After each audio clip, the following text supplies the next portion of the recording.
24/7 news में हूं आपके साथ राजेश कुमार।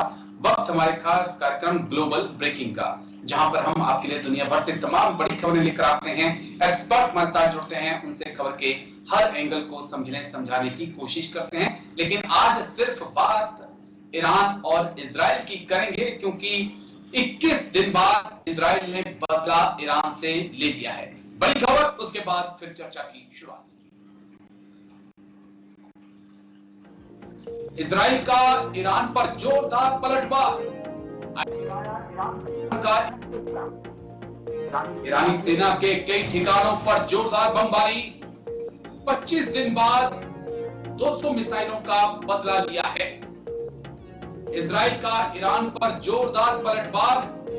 आईडीएफ ने उड़ाया ईरान का एयर डिफेंस सिस्टम। ईरानी सेना के कई ठिकानों पर जोरदार बमबारी की गई है। 25 दिन बाद दिया 200 मिसाइल। आपको बता रहे हैं इजराइल का ईरान पर जोरदार पलटवार। आईडीएफ ने उड़ाया ईरान का एयर डिफेंस सिस्टम। ईरानी सेना के कई ठिकानों पर बमबारी। 25 दिन बाद दिया 200 मिसाइलों का बदला। जल्दी से एक बार ग्राफिक्स, उसके बाद फिर एक्सपर्ट्स के पास।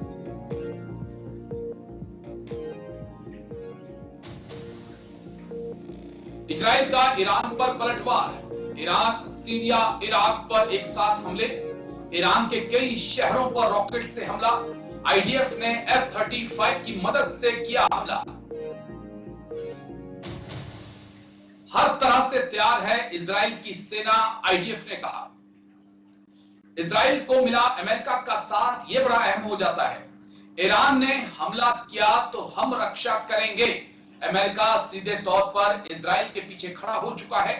हमले में पूरे किए अपने उद्देश्य, इजराइल ने कहा।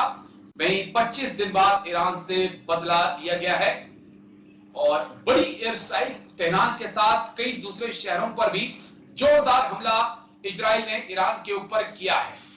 25 दिन बाद यह बदला ईरान ने इजराइल से लिया है, लेकिन इजराइल ने ईरान से बदला लिया है। हमारे साथ दो खास मेहमान जुड़ेंगे। डॉक्टर राम श्रीवास्तव हमारे साथ जुड़ चुके हैं। डॉक्टर शैलेंद्र थोड़ी देर में हमें ज्वाइन करेंगे। डॉक्टर राम श्रीवास्तव, जय हिंद, बहुत बहुत शुक्रिया, थैंक यू सर समय देने के लिए।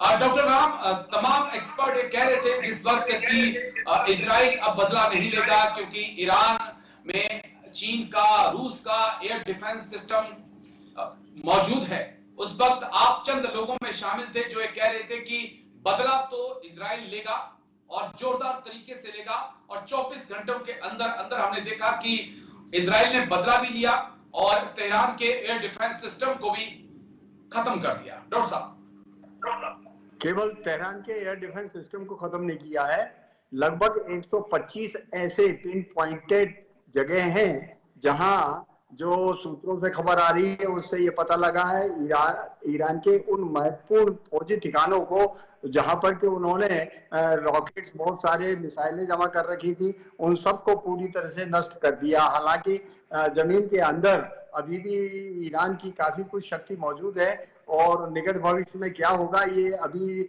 48 घंटे के भीतर भीतर पता लग जाएगा। एक बात तो अपनी जगह बिल्कुल सही थी कि मेरा अपना विचार ये था कि इजराइल जरूर बदला लेगा, और वो कब लेगा, कैसे लेगा, हालांकि उसका जो प्लान अमेरिका में भेजा गया था उसको लीक कर दिया गया था, और लीक हो सकता है जानबूझकर किया गया हो, ये बताने के लिए एक सामरिक भाषा में कि आप बिल्कुल तैयार रहो, हम हमला करेंगे। लेकिन ईरान जब तक अपने आप को संभालता तब तक उस पर हमला जो हो गया, ये अपने आप में बहुत महत्वपूर्ण चीज है, क्योंकि जो F-35 है वो उड़ान इतनी ऊपर होती है कि और वहां से किसी रडार द्वारा उसको नहीं पकड़ा जा सकता है। और ऐसे में इवन S-400 जो उनका दावा है, 300 तो उनके पास ऑलरेडी था, लेकिन इसके अलावा जितने भी उनके डिफेंस सिस्टम है वो पूरी तरह से फेल हो गए हैं। अब यहाँ जो सबसे खास महत्वपूर्ण चीज है, ये अगर ईरान पलटवार करता है इजराइल के ऊपर तो अमेरिका पूरा मैदान में बैठा हुआ है। 10 जगह उसके खास ठिकाने हैं जहां से वो स्पेस से मॉनिटर कर रहा है, और बाकी ऐसी वहां पर आधुनिकतम डिवाइसेस हैं कि जैसे ही कोई मिसाइल ईरान से उठेगी उसको उसी की जमीन पर नष्ट कर दिया जाएगा। तो बहुत सोच समझकर आगे बढ़ाया हुआ एक कदम है। हिजबुल्लाह की उन्होंने कमर तोड़ दी है। ईरान से उसको जो मदद मिलती थी, सामग्री मिलती थी, वो रास्ते बंद कर दिए हैं। अब ईरान के पास हालांकि ताकत तो बहुत है, लेकिन उसके पास थल सेना है, और थल सेना इजराइल तक पहुंच नहीं सकती है, बीच में काफी बड़ी दूरी है। इसलिए जो कुछ भी होगा, अब हवाई हमले होंगे, और हवाई हमलों में ईरान के पास यद्यपि हवाई जहाजों की संख्या कम है, लेकिन उनकी मारक क्षमता बहुत अधिक है। मारक क्षमता अधिक होने के कारण वहां जो है ईरान के पास जो है आज से 25 साल पुराने वायुयान हैं, जो कि आधुनिकतम तकनीकों का कोई मुकाबला नहीं कर सकते। तो अब यही एक कारण था कि ईरान के प्रधानमंत्री, विदेश मंत्री एक बार तो पुतिन से मिलने गए थे, उनसे गुहार लगाई थी, इधर कतर में भी आए थे, यहाँ भी उन्होंने ये मीडिया से खबर पहुंचाई थी सब जगह कि देखिए हमने हमला तो कर दिया है, इसके बाद अगर उन्होंने हमला किया तो हम उनको बर्बाद कर देंगे। लेकिन जैसा कि मैंने पहले भी कहा है राजेश जी, इजराइल के जीन्स में ये घुसा हुआ है कि अगर कोई दुश्मन है और उसने हरकत की है तो उसका बदला वो लेगा जरूर लेगा, और ऐसे ढंग से लेगा कि पता भी नहीं लगेगा। ऑपरेशन एंटीवी कोई अभी तक भूला नहीं है 1967 का, उसने जिस तरह से पूरे अरब क्षेत्र को बर्बाद कर दिया था, वो भी इतिहास गवाह है। अब रहा सवाल ये कि इस समय जो अरब के दूसरे देश हैं, हालांकि बहुत कोशिश की, टर्की ने भी कोशिश की, पाकिस्तान ने तो बहुत ज्यादा कोशिश की, इस्लामिक ब्रदरहुड, मुस्लिम ब्रदरहुड के नाम पर सबको एकजुट करने की, लेकिन वो सब असंभव इसलिए है कि सब जानते हैं अगर इजराइल से पंगा लिया तो अभी तक जितना विकास हुआ है आप 50 साल पीछे चले जाएंगे। कोई भी नहीं चाहेगा बुर्ज खलीफा जमीन पर गिर जाए। आज अरब के देश कतर भी है जिसमें सऊदी अरब भी है। डॉक्टर शैलेंद्र भी हमारे साथ जुड़ चुके हैं। मैं उसके बाद आपके पास आता हूं और अलग अलग पहलुओं से समझने की कोशिश करेंगे। डॉक्टर साहब के पास आवाज नहीं जा रही है, थोड़ा चेक करिएगा। डॉक्टर शैलेंद्र देवलंकर, बहुत बहुत शुक्रिया, जय हिंद समय देने के लिए, थैंक यू सर। डॉक्टर साहब, मिडिल ईस्ट में अब क्या होने वाला है, क्योंकि खामनेई ने तो सीधे तौर पे कहा था कि अगर इजराइल ने पलटवार किया, हमला किया तो हमसे बुरा कोई नहीं होगा, और वो हो गया जिससे ईरान बचना चाहता था। लेकिन अब क्या ऑप्शन है सर? देखिए राजेश जी, इजराइल की तरफ से रिटेलिएशन होगा, इसके बारे में कोई दो राय नहीं थी, उसके बारे में कंसेंसस था, लेकिन टाइमिंग जो है वो टाइमिंग क्या हो सकता है उसके बारे में कोई कंसेंसस नहीं था।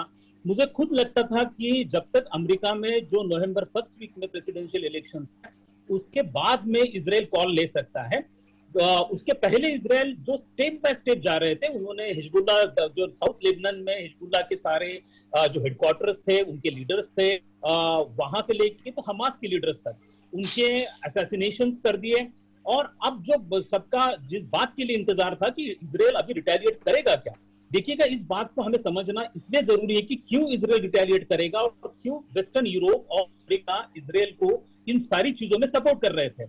सिर्फ अमेरिका और यूरोप की ही बात नहीं है। तो अब अगर आप बाकी अरब देशों के बारे में भी देखोगे तो जब हसन नजरल्लाह का असैसिनेशन किया गया तो कोई अरब कंट्री सामने आके उसको क्रिटिसाइज नहीं किया था। इस बात को आप समझिएगा, वो इसलिए है कि अभी जो इस्लामिक देश है वो सब डेवलपमेंट चाहते हैं, वो प्रोग्रेस चाहते हैं, और उनके लिए सबसे बड़ा ऑब्स्टेकल कौन है? तो उनके लिए सबसे बड़ा ऑब्स्टेकल हिजबुल्लाह है, उनके लिए सबसे बड़ा ऑब्स्टेकल हमास है। और जो अभी इंडिया का यूरोप का मिडिल ईस्ट के साथ में यूरोप के पास जो ट्रेड के लिए जो बड़ा कॉरिडोर डेवलप होने जा रहा है, उसमें भी सबसे बड़ा ऑब्स्टेकल हिजबुल्लाह था, ईरान और हमास था। इसलिए वो चाहते हैं कि जो ईरान का रेजिम है, जो खामेनी रेजिम है, वो ईरान का रीजन किसी भी तरह से कोलैप्स हो जाए और 1978 के पहले जो ईरान था उसी तरह का ईरान फिर से वापस आ जाए। इसलिए इस बार में अगर वो इजराइल की तरफ से होता है तो ये अच्छी बात है। इसलिए अरब देश भी उनको इनडायरेक्टली इस बारे में बिल्कुल चुप्पी साधे हुए थे। यूरोप का और अमेरिका का भी पूरी तरह से समर्थन था, लेकिन मुझे लगता था कि इजराइल थोड़ा इंतजार करेगा, और वो इंतजार तब तक करेगा जब तक अमेरिका में प्रेसिडेंशियल इलेक्शंस नहीं होते। लेकिन इजराइल ने जो अभी अटैक किया है उसमें से एक बात तो बिल्कुल तय हो गई है कि अब तक इजराइल और ईरान जो इनडायरेक्टली एक दूसरे पर अटैक्स करते थे, उनके जो प्रॉक्सीज थे उसके जरिए हिजबुल्लाह हमास है, लेकिन अब ये डायरेक्ट कन्फ्रंटेशन हो गया। तो इजराइल पैलेस्टाइन का जो गल्फ में स्ट्रगल चल रहा है वो सिर्फ इजराइल पैलेस्टाइन की तरफ अभी सीमित नहीं रहा है, उसमें ईरान आने के बाद रशिया भी उसमें आ सकता है। और देखिएगा ये लिंक अभी जो आप वर्ल्ड पॉलिटिक्स में देखोगे तो जिस तरह का पोलराइजेशन, अभी ईरान जो है वो ब्रिक्स का मेंबर बन चुका है, और जिस तरह से इस ब्रिक्स के समिट में जो कजान में रशिया में हुआ था, उस टाइम में जो सॉलिडारिटी दिखाई कि हम एक ब्लॉक तैयार कर सकते हैं, अमेरिका के डोमिनेंस को चैलेंज कर सकते हैं, तो ये बात भी बिल्कुल हम उसको डिनाई नहीं कर सकते कि आने वाले टाइम में हो सकता है कि रशिया भी इसमें इन्वॉल्व हो जाए, चाइना भी इनडायरेक्टली इसमें इन्वॉल्व हो जाए, और एक बड़ा ही कन्फ्लिक्ट, जो बड़ा कन्फ्लिक्ट जोन जो रशिया यूक्रेन के बाद में यूरोप में हुआ है, उसके बाद में बड़ा कन्फ्लिक्ट जोन आज गल्फ में होने की संभावना हम बिल्कुल नकार नहीं सकते। नहीं निकाल सकते। चलिए मैं लौटता हूं, डॉक्टर राम आपके पास भी आऊंगा, लेकिन एक बड़ी खबर आ रही है, उसके बाद मैं आप दोनों खास मेहमानों के पास आऊंगा। बड़ी खबर इस वक्त की आपको बता दें, एक और बड़ी खबर, ईरान इजराइल घमासान से जुड़ी हुई बड़ी खबर। हमले के बाद इजराइल की ईरान को चेतावनी, ईरान ने फिर हमला किया तो जवाब मिलेगा। इजराइल का हमला पूरी तरह से सफल रहा, आईडीएफ बोली, ईरान बोला इजराइल की मिसाइलों को हमने मार गिराया। हमले के बाद इजराइल की ईरान को चेतावनी, ईरान ने फिर हमला किया तो जवाब मिलेगा। इजराइल का हमला पूरी तरह से सफल रहा, आईडीएफ का बयान, ईरान बोला इजराइल की मिसाइलें हो गई फेल। हमले के बाद इजराइल की ईरान को चेतावनी कि अगर अब हमला किया तो फिर जोरदार तरीके से जवाब मिलेगा। डॉक्टर राम, क्या कुछ अब आगे आप देख रहे हैं, अमेरिका ने सीधे तौर पे कह दिया कि हम तो इजराइल के पीछे खड़े हैं और अगर ईरान पलटवार करेगा तो रक्षा के लिए हम खड़े होंगे, तो क्या कुछ आप देख रहे हैं सर मिडिल ईस्ट में, क्या ये आमने सामने की लड़ाई होगी? डॉक्टर राम श्रीवास्तव। आमने सामने की थल सेनाओं की तो नहीं होगी, लेकिन हवाई युद्ध होता रहेगा। ये मिसाइल छोड़ते रहेंगे, वो उनको टपकाते रहेंगे, और अमेरिका की और नाटो के देशों के, यूके की खास करके वहां जहाज मौजूद है। ईरान की तरफ से कोई भी टारगेट आएगा, हूती की तरफ से कोई भी टारगेट आएगा, उसको इजराइल पर हमला मानते हुए, जो नाटो के संगठन का नियम है कि 24 घंटे के अंदर अंदर सभी देश वहां पहुंच जाएंगे उसकी रक्षा करने के लिए। और यही एक कारण है कि ईरान के बैकग्राउंड में बहुत बड़ी शक्ति है जो अकेला ईरान नहीं लड़ सकता है। और यहाँ अगर आप देखेंगे, अभी तक जितने भी अरब देशों में युद्ध हुए हैं, उन युद्धों में अरब के देश कितने भी ताकतवर रहे हों, लेकिन उनको सबको परास्त होना पड़ा। लीबिया को देख लीजिएगा, सीरिया को देख लीजिएगा, इराक को देख लीजिएगा, लेकिन इसके बाद फायदा किसने उठाया? पश्चिम के देशों ने। उन सब का तेल ले जाकर वो अपनी समृद्धि बढ़ा रहे हैं। और यही हालत है पश्चिम के देशों के, जो कूटनीतिक क्षेत्रों में खबर है, उनकी सबकी नजर ईरान के तेल पर और यूरेनियम के जो संवर्धित भंडार है उस पर है, क्योंकि उनको मालूम है आज नहीं कल नहीं और भविष्य में कभी ईरान ने अगर एटम बम बना लिया तो ये आतंकवादी गतिविधियां और बढ़ेंगी, और न केवल बढ़ेंगी, पहले तो इजराइल और इजराइल के बाद अमेरिका, तो इनका सबका दुश्मन नंबर अगर एक है तो वो है अमेरिका पर एटम बम अगर इन्होंने गिराया तो एक बहुत बड़ी ऐतिहासिक दुर्घटना मानी जाएगी। उस अंदेशे से देखते हुए आज की तारीख में पश्चिम के देशों को कूटनीतिक क्षेत्रों के हिसाब से जो एनालिसिस हो रहा है, उसके लिए बहुत आवश्यक है कि आतंकवाद को जड़मूल से खत्म करने के लिए ये बहुत जरूरी है कि ईरान के जो खूनी दांत हैं उनको तोड़ा जाए, उनको न्यूट्रलाइज किया जाए। वो तभी संभव होगा सिर्फ ताकत से। क्यों? खट जाने का की भाषा, वो जिस बलबूते पुचक रहा है उसको अंदेशा था कि रूस जो है मैदान में आ जाएगा, लेकिन और चाइना मैदान में आ जाएगा, लेकिन चाइना तो शुद्ध व्यापारी आदमी है, वो कभी भी खोल के किसी दूसरे देश के लिए मैदान में नहीं आएगा तो वो स्वयं जो है वहां के आर्थिक संसाधन लपेटने के लिए आएगा। और रूस की जहां तक स्थिति है वो इस समय बहुत ज्यादा परेशानी में है और वो किसी भी कीमत पर रिस्क नहीं ले सकता। इसलिए युद्ध अगर होगा तो वन साइडेड होगा, ऐसा मेरा। एक बार फिर आता हूं मैं आपके पास, डॉक्टर शैलेंद्र मैं आपके पास आ रहा हूं। एक चीज जो मैं आपसे समझना चाहूंगा अब कि क्या अमेरिका को उलझाने की अब और ज्यादा कोशिश होगी, क्योंकि अमेरिका ऑलरेडी दो फ्रंट में उलझा हुआ है। वो फ्रंट यूक्रेन की मदद वाला है, वो फ्रंट इजराइल की मदद वाला है, लेकिन अगर ईरान इजराइल में सीधी जंग छिड़ती है तो फिर और मदद अमेरिका को करनी होगी, और ये वो मौका होगा जब रूस यूक्रेन के बारे में और डीपली सोच सकता है, और चीन चाहेगा कि हम तेहरान के बारे में और माफ करिए ताइवान के बारे में और ज्यादा सोचें। तो क्या उस लिहाज से आप देख रहे हैं कि ये जंग और बढ़ सकती है? देखिएगा राजेश जी, आपने जो संदेह जताया है वो बिल्कुल सही है कि अमेरिका जो है ऑलरेडी प्री ऑक्युपाइड है रशिया यूक्रेन के साथ में। रिसेंटली ही जो अमेरिकन कांग्रेस ने ऑलमोस्ट $50 बिलियन का जो पैकेज है वो यूक्रेन के लिए डिक्लेयर किया है। अमेरिका ने खुद बाइडेन ने एक प्रेस इंटरव्यू में कहा था कि आप हमारे मिसाइल्स आप डायरेक्टली यूक्रेन यूज कर सकता है रूस के खिलाफ में। जहां तक उनकी इन्वॉल्वमेंट है वो इन्वॉल्वमेंट अभी बढ़ने लगी है। लेकिन इस बात को भी हमें समझना चाहिए कि अमेरिका की जो फॉरेन पॉलिसी है और डिफेंस पॉलिसी है वो लॉबी सिस्टम गवर्न करती है। अमेरिका में लॉबी सिस्टम बड़ी स्ट्रांग है, उनके डेमोक्रेसी का एक सबसे बड़ा फीचर है, कैरेक्टरिस्टिक है। और वहां पर जो लोगों की लॉबी है वो लॉबी निर्धारित करती है कि अमेरिका का गल्फ की तरफ किस तरह का रवैया रहना चाहिए। और ये जो लॉबी है इतनी स्ट्रांग है कि ये अमेरिका के इलेक्शन में भी बड़ा इंपॉर्टेंट रोल प्ले करती है। तो ये बात तो बिल्कुल तय है कि अमेरिका को किसी के हालत में जो भी प्रेसिडेंट बनना चाहेगा, कमला हैरिस हो या डोनाल्ड ट्रंप ने तो ओपनली कह दिया है कि इजराइल ने बिल्कुल बम बरसाने चाहिए ईरान पर, ये तो उनका ओपन स्टैंड है। लेकिन अगर डेमोक्रेटिक पार्टी की भी बात करते तो जो लॉबी इतनी स्ट्रांग है कि वो अमेरिका को चुप बैठने नहीं देंगी और उनको एक स्टैंड लेना ही पड़ेगा। अमेरिका ने ऑलरेडी अपने जो नेवल शिप्स है वो उनको और एक पूरी तरह से एक प्लेटून को भी उन्होंने तैनात करने का डिक्लेयर कर दिया है। और अगर ये संघर्ष बढ़ जाता है तो यूएस ओपनली इजराइल के साथ में रहेगा। उसके बाद में इंग्लैंड ने और फ्रांस ने भी ओपनली सपोर्ट बताया है कि अगर ये संघर्ष होता है तो हम इजराइल के साथ में रहेंगे, और उनको रहना ही पड़ेगा बिकॉज वो एक रिलीजियस, एक हिस्टोरिकल, एक कल्चरल रूट्स है जो इन सबको कनेक्ट करता है।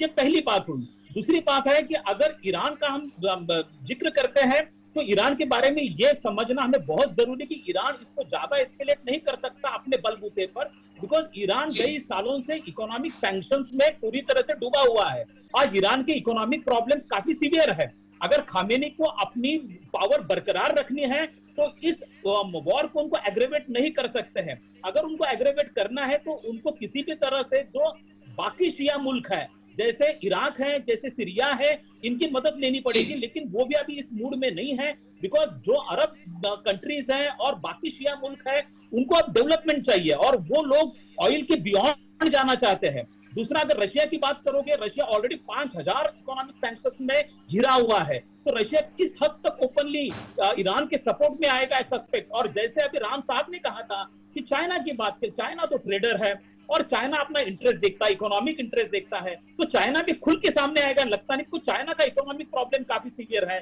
चाइना में रियल एस्टेट कोलैप्स हो गया है। चाइना का जो जीडीपी ग्रोथ रेट है वो 3.5% से चल रहा है। तो चाइना भी ओपनली रिस्क नहीं ले सकता। अब चाइना ने इंडिया के साथ में क्यों इतना कंसिलेटरी स्टैंड लिया, क्यों चाइना एग्रीमेंट के लिए तैयार हुआ, उसका मेन रीजन है कि चाइना की इकोनॉमिक प्रॉब्लम। तो अभी पूरा वर्ल्ड इकोनॉमिक प्रॉब्लम से जूझ रहा है। इसमें ईरान के साथ में कोई खड़ा रहेगा और खड़ा रहने के बाद फायदा क्या होगा मुझे बताइएगा। कि ईरान के साथ में, ईरान ये ट्रेडिशनल पावर है, ये रिग्रेसिव पावर है और ये सबसे बड़ी प्रॉब्लम क्रिएट कर रही है। हिजबुल्लाह है, हमास है, ये सबसे प्रॉब्लम करने वाले लोग हैं ये। तो ये जो अगर चले जाते हैं तो मिडिल ईस्ट में डेवलप होगा, तो अखात में डेवलप होगा, तो इकोनॉमिक कॉरिडोर डेवलप हो गए और यही अरब कंट्री चाहते हैं। इसलिए मुझे नहीं लगता कि ईरान के साथ में खुलकर कोई सामने आएगा और उनको सपोर्ट करेगा। ठीक है डॉक्टर राम, आखिरी पॉइंट आपका मैं चाहूंगा कि अब ईरान के सामने क्या कोई ऑप्शन है? कहीं से मदद की उम्मीद तो दिख नहीं रही, लेकिन अब क्या ईरान अपने दम पर इजराइल से और अमेरिका से इस जंग को बढ़ाना चाहेगा? डॉक्टर राम श्रीवास्तव।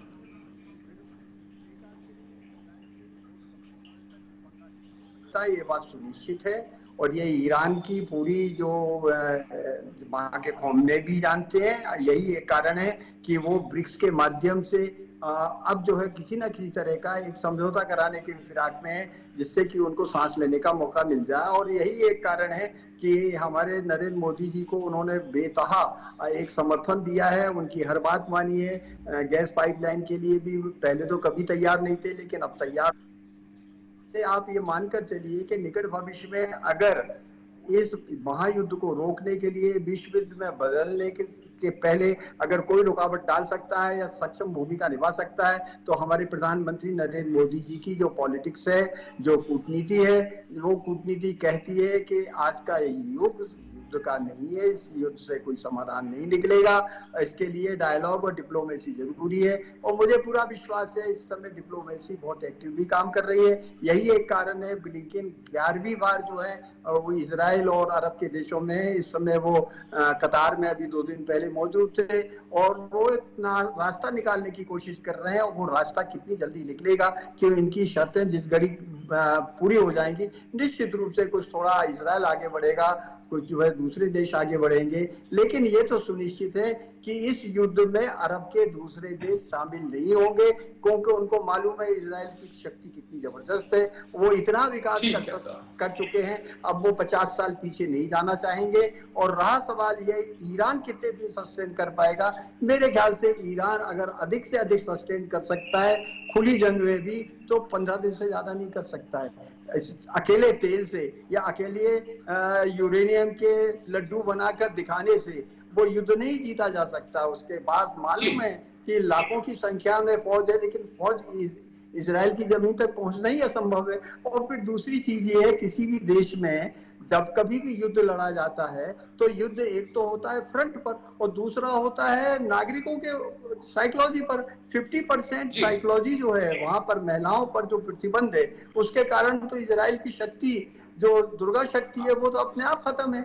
जबकि आज अमेरिका में, भारत में, दूसरे देशों में पायलट माहौल है, फाइटर पायलट जी एग्री। डॉक्टर कारण है, आपके पॉइंट से एग्री हूं कि खामेनी के खिलाफ ऑलरेडी एक माहौल है ईरान के अंदर। ईरान की आवाम भी चाहती है कि खामेनी को हटाया जाए और एक पुराने ईरान की व्यवस्था को फिर बहाल किया जाए जो कि 1970 के दशक में था। लेकिन आप दोनों आए और इतनी बारीकी से आपने बातें रखी, बहुत बहुत शुक्रिया इसके लिए। डॉक्टर शैलेंद्र देवलंकर सर बहुत बहुत शुक्रिया। डॉक्टर राम श्रीवास्तव जी आपका भी शुक्रिया मेरे साथ खास चर्चा में जुड़ने के लिए, इतनी बारीकी से तमाम बातें रखने के लिए। तो ईरान इजराइल के घमासान पे लगातार हमारी नजरें बनी हुई हैं। अब देखना यह है कि क्या वाकई में ईरान इस जंग को आगे बढ़ाना चाहेगा, क्योंकि अगर अब ईरान ने पलटवार किया तो फिर ये जंग फैल सकती है, बढ़ सकती है। लेकिन अगर ईरान यहां पे रुक जाता है तो फिर हालात सामान्य हो सकते हैं। लेकिन नजर रहेगी कि तेहरान क्या करता है, खामेनी क्या फैसला लेते हैं। फिलहाल ग्लोबल ब्रेकिंग में आज मेरे साथ इतना ही, कल फिर होगी मुलाकात। दीजिए इजाजत, नमस्कार।